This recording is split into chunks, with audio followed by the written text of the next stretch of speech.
अस्सलाम वालेकुम to everyone, welcome back to another video. तो आज हमने फर्स्ट ईयर के चैप्टर 1 की एक्सरसाइज करनी है। हमने सारे टॉपिक कवर अप करवा दिए थे और सारी जो चैप्टर कंप्लीट हो गया। तो एक्सरसाइज करेंगे। फर्स्ट जो एक्सरसाइज में आती है फिलिंग इन द ब्लैंक आती है। फिलिंग इन द ब्लैंक हम फर्स्ट ऑफ ऑल करेंगे। जो first filling in the blank है वो एक डिफाइन के तौर पर दी गई है। Dash is the study of organism relation to their environment. ऐसी चीज़ की ऑर्गेनिज्म की स्टडी की जो रिलेशन इसका इन्वायरमेंट है। तो इकोसिस्टम की बात ही हमने की। इकोसिस्टम भी हम डिटेल में पढ़ चुके हैं आप प्रीवियस लेक्चर में। अगर आपको ना समझ आए तो आप लोग देख सकते हैं। नेक्स्ट है study of organism living in fresh water. ऐसे ऑर्गेनिज्म जो जिनकी स्टडी के ऑर्गेनिज्म की जाए लिविंग वाटर में। फ्रेश ऐसे ऑर्गेनिज्म जो रहते हैं फ्रेश वाटर में, उनकी बॉडीज लाइक रिवर्स लेक में रहते हैं और उन्हें क्या कहते हैं, जिनके ऑर्गेनिज्म की स्टडी की जाए वो कहलाते हैं फ्रेश वाटर। उन्हें फ्रेश वाटर कहा जाता है। जो फ्रेश वाटर की बॉडीज होती है टाइप। थर्ड जो है dash is a branch of biology we deals with the study of social behaviour and community.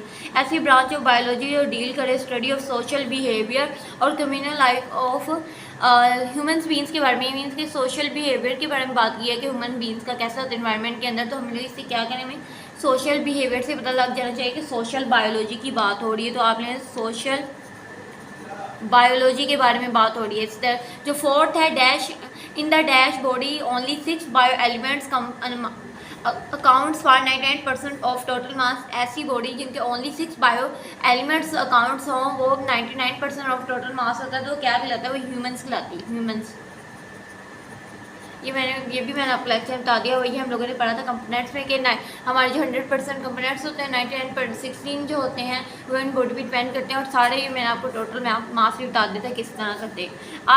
All living things and non living things are formed of the simple units called. ऐसी living things और non living thing जो formed हो एक simple units पे, तो वो क्या कहलाती है, वो एटम कहलाती है। एटम की डिफाइन। जो फोर्थ है फिफ्थ सिक्स है various organs in plants and various organ system. ऐसे वेरियस ऑर्गन जो प्लांट्स के अंदर और एनिमल्स के अंदर ऐसे ऑर्गन जो असेंबल टुगेदर करें टू फॉर्म एंड वो क्या कहलाते हैं, तो वो इंडिविजुअल कहलाते हैं। Mean individual. जिसमें आपको पढ़ाए थे प्लांट्स में भी स्मूथ टिश्यूज़ होते हैं, उनमें आता है वेस्कुलर जाइलम फ्लोएम टिश्यूज़। और जो एनिमल्स में आते हैं उनमें आ जाते हैं एपिडर्मस टिश्यूज़ भी होते हैं, मसल्स टिश्यूज़ होते हैं। इस टाइप के टिश्यूज़ में वेरियस लेक्चर में उन्हें प्रीवियस लेक्चर में आपको पढ़ाए हुए। फिर थर्ड जो 7 वाला है are dash is a group of organism the same species located in the same place at. ऐसे ऑर्गेनिज्म जिनकी स्पीशीज लोकेटेड करती हैं सेम टाइम में एक ही वक्त में एक ही जगह पे हों, तो वो हमने पढ़ा था पॉपुलेशन कहलाता है, उसे हम पॉपुलेशन कहते हैं। सेकंड जो है सेकंड लास्ट आता है are dash is the based upon observation. कौन सी ऐसी चीज़ है जिसके हम बेस्ड अपॉन ऑब्जर्वेशन है, तो वो है hypothesis. Hypothesis A hypothesis is a result of deductive reasoning. It can be the consequence of dash reasoning। यानी हमने deductive reasoning उसे कहते हैं। consequence ऐसे ताई यानी hypothesis के तो दो reasoning की बात हुई, deductive reasoning और it can be consequence of inductive ये भी मैंने आपको पढ़ाया है। जो फिर बाद में आ जाते हैं क्वेश्चन नंबर 2 आ जाता है write the whether the statement true और false. Write the correct statement of it's false.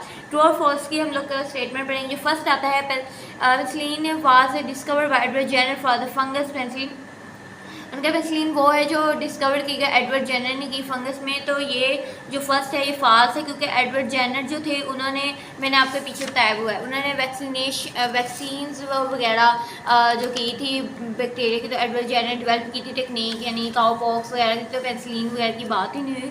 तो ये जो है ये रॉन्ग है, ये फॉल्स है। तो आपने आगे लगाने में आगे जगह नहीं है इसलिए मैं।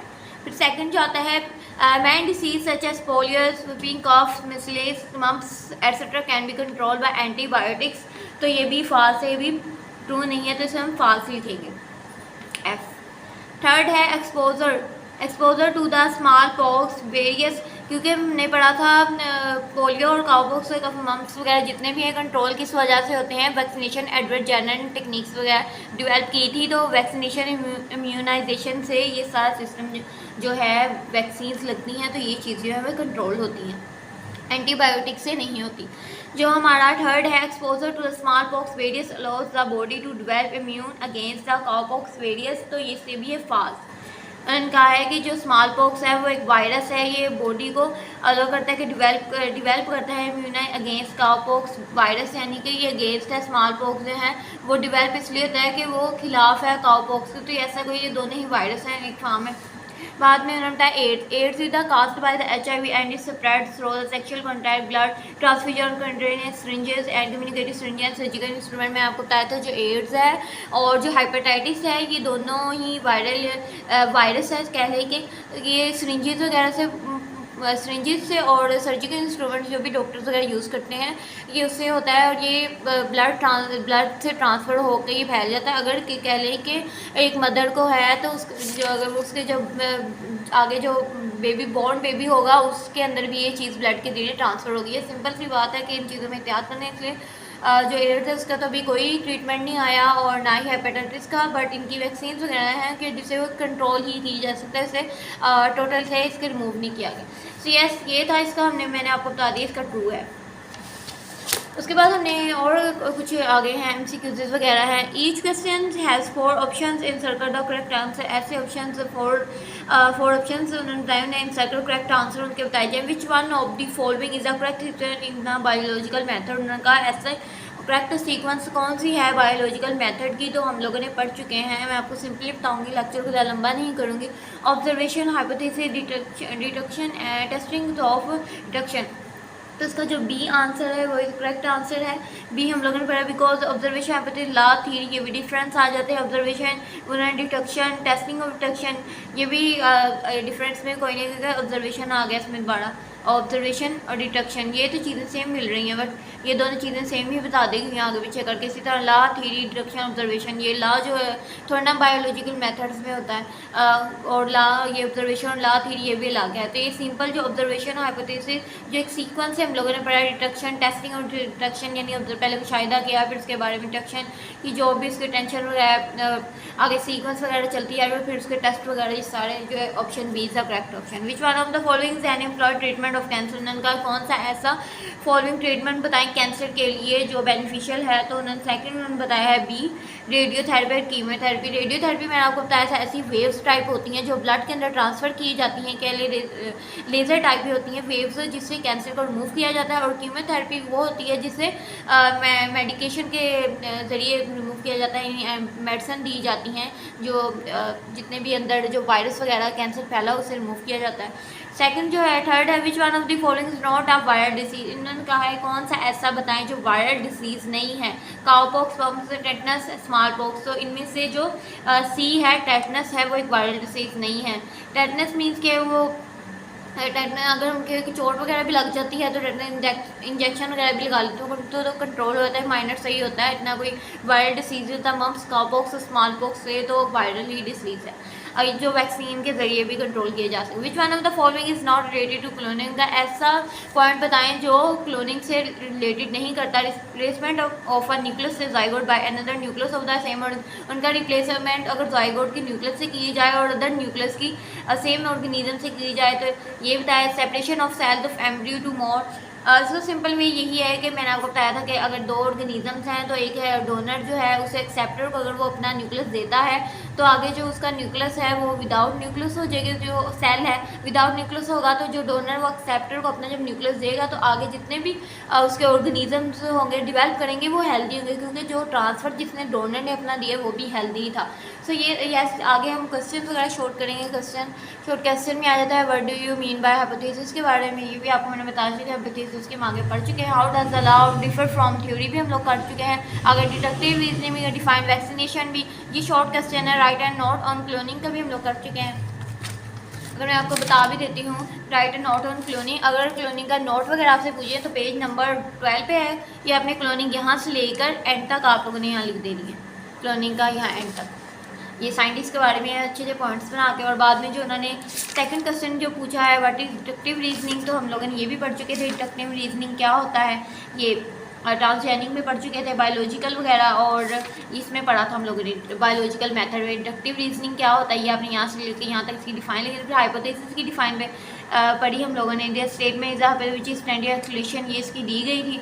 ऑब्जर्वेशन भी बहुत क्वालिटेटिव और क्वांटिटी हम लोग पढ़ते हैं। डिफाइन मैंने आपको बता चुकी हाइपोथेसिस की क्या है, ये आपने अच्छे से करनी है। नेक्स्ट इंडक्टिव रीजनिंग क्या होता है। इंडक्टिव रीजनिंग ये होता है कि in other way of reasoning use the formulation hypothesis और स्पेसिफिक टू जनरल जो चीज़ की जा रही है उसे इंडक्टिव रीजनिंग कहेंगे। मीन्स कि अगर हमें पता है कि जो प्लांट्स होते हैं उनके विंग्स होते हैं, वो बर्ड्स होते हैं उनके विंग्स होते हैं, तो ये जनरल बात है। अगर हम ये कहेंगे जो बर्ड्स हैं उनके जनरल टू स्पेसिफिक बात करेंगे, ये जनरल सी बात है क्योंकि जो जितने भी बर्ड्स होते हैं उनके विंग्स होते हैं। अगर स्पेसिफिक टू जनरल करेंगे मीन्स के डिडक्टिव बात करेंगे कि जो भी जितने भी बर्ड स्पैरोज हैं वो बर्ड्स हैं, तो ये स्पेसिफिक टू जनरल। बस यही मैं लेक्चर में बता चुकी हूँ। बस क्वेश्चन वगैरह हैं तो एक्सरसाइज में आपके इसलिए बता रही कि आपको थोड़ी हेल्प हो जाए। आगे है define the following branches of biology. तो ये पेज फर्स्ट पेज पे आती है माइक्रोबायोलॉजी और मॉलिक्यूलर बायोलॉजी। ये यहाँ बताइए, ये molecular biology, environmental biology, microbiology, fresh water marine, सारी ये बायोलॉजी की जितनी भी डिफाइन बताएंगे आपने अच्छे से करनी है। और उसके बाद अगर आपने समझी नहीं होती मेरे प्रीवियस लेक्चर में आप लोग देख सकते हैं अच्छे से समझ सकते हैं। नेक्स्ट जो है discuss the briefly phyletic lineage और बायोलॉजिकल ऑर्गेनाइजेशन। ये भी मैं आपको आगे right the non living word space and time population community जो ये बताए हुए ये पेज नंबर पे आता है। लिविंग ऑर्गेनिजम्स के बारे में बताया, फाइलेटिकल लीनेज वगैरह के बारे में पूछा गया है। तो ये हम लोग बायोलॉजिकल मेथड्स हमने कर लिया था। ये देखिए फाइलेटिक लीनेज के बारे में पूछा गया, ये आपने अच्छे से लिखना है। फिर उसके बाद पूछा गया है लिविंग वर्ड इन टाइम, ये भी लॉन्ग में क्वेश्चन, ये भी बहुत इंपॉर्टेंट है। ये फाइलेटिक लीनेज जितने भी बायोलॉजिकल के मेथड हैं अच्छे से करने हैं। और ये जो डिसीज कंट्रोल है इसमें आपसे पूछ सकते हैं कि नोट लिखे प्रिजर्वेटिव मेजर्स पे, वैक्सीनेशन पे, ड्रग्स पे। तो ये काफ़ी इजी सा चैप्टर था। बस ये कॉन्सेप्चुअल आपने माइंड में कि एक बात को अच्छी तरह मैंने सारे चैप्टर अच्छे से करवा दिया है। और ये बाद में वही बायोलॉजिकल प्रॉब्लम के बारे में हमने right the note of for the welfare of Mankind, तो हमने ये भी पढ़ लिया वेलफेयर ऑफ मैनकाइंड, वो हमने ये वाला पढ़ा था। पेज नंबर 10 पे है। ये मैंने सारे वही क्वेश्चन जो आपको लेक्चर से अच्छे से समझा।